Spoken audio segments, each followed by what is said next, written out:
Hello friends, ఎలా ఉన్నారు? ఇంకో మంచి వీడియోతో అయితే మీ ముందుకు వచ్చేసాను ఫ్రెండ్స్. ఈరోజు వచ్చేసి మనం లంచ్లోకి ఏమేమి ప్రిపేర్ చేసుకుంటున్నాం చూద్దాం ఫ్రెండ్స్. ఫస్ట్ అయితే నేను క్యాబేజీ తీసుకున్నాను. సో క్యాబేజ్ ఫ్రై అయితే చేయబోతున్నాం మనం. సో ఇక్కడ వచ్చేసి ఆయిల్ పెట్టేసుకొని ఆవాలు, జీలకర్ర, కొంచెం మెంతులు పెట్టేసుకొని మంచిగా పాప్ అయ్యేటట్టు చూసుకోండి ఫ్రెండ్స్. అలాగే కొంచెం గార్లిక్ అయితే ఇలా సన్నగా కట్ చేసుకోండి ఫ్రెండ్స్. ఆయిల్లో గార్లిక్ అనేది ఫ్రై అయితే చాలా టేస్ట్గా ఉంటుంది అన్నమాట. చాలా టేస్ట్గా ఉంటుంది. సో అలాగే ఇలా గార్లిక్ కూడా ఫ్రై అయిపోయిన తర్వాత కొంచెం మనం కట్ చేసుకున్న పచ్చిమిర్చి ఉంది కదా, అది కూడా పెట్టేసుకొని మంచిగా అయితే ఫ్రై చేసుకుందాం ఫ్రెండ్స్. సో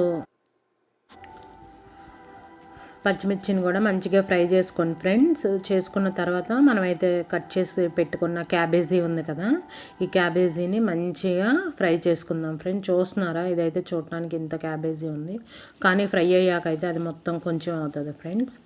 అండ్ ఇప్పుడైతే మనం మంచిగా క్యాబేజీని అయితే ఫ్రై చేసుకుందాం ఫ్రెండ్స్.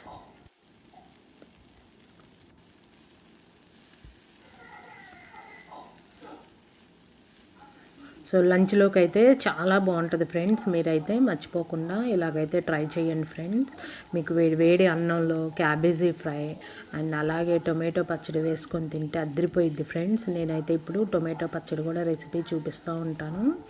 ఆల్రెడీ మన ఛానల్లో ఉన్నాయి ఫ్రెండ్స్. మర్చిపోకుండా అయితే ట్రై చేయండి, చూడండి. మీరు కూడా ట్రై చేసి టేస్ట్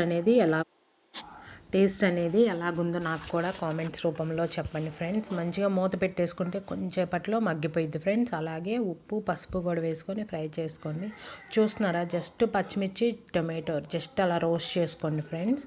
అండ్ అలాగే చిన్న మన రోల్ ఉంటుంది కదా, అది తీసుకొని చక్కగా ఫస్ట్ అయితే పచ్చిమిర్చిని మెత్తగా అయితే నూరేసుకోండి ఫ్రెండ్స్. అండ్ అలాగే ఇంకో పక్క వచ్చేసి మనం క్యాబేజీలో మన డ్రై కోకోనట్ ఫ్రెండ్స్, వెట్ అయినా డ్రై కోకోనట్ పెట్టుకోండి. ఇంకా అలాగే మనం గార్లిక్, కరివేపాకు కూడా లైట్గా రోస్ట్ చేసుకున్నాం అనమాట. ఇక్కడ వచ్చేసి మనం క్యాబేజీలో కొంచెం కారం, అలాగే కొత్తిమీర, అలాగే డ్రై కోకోనట్ ఆల్రెడీ ముందే వేసాం, మంచిగా అయితే ఫ్రై చేసేసుకోండి. అండ్ అలాగే ఇప్పుడు మనం రోస్ట్ చేసుకున్న టొమాటోలను కూడా వేసేసుకొని ఇలా మెత్తగా నూరేసుకుందాం ఫ్రెండ్స్. మీకు వేడి వేడి అన్నంలో కొంచెం అంత నెయ్యి వేసుకొని ఈ పచ్చడి ట్రై చేయండి ఫ్రెండ్స్. సూపర్గా ఉంటుంది.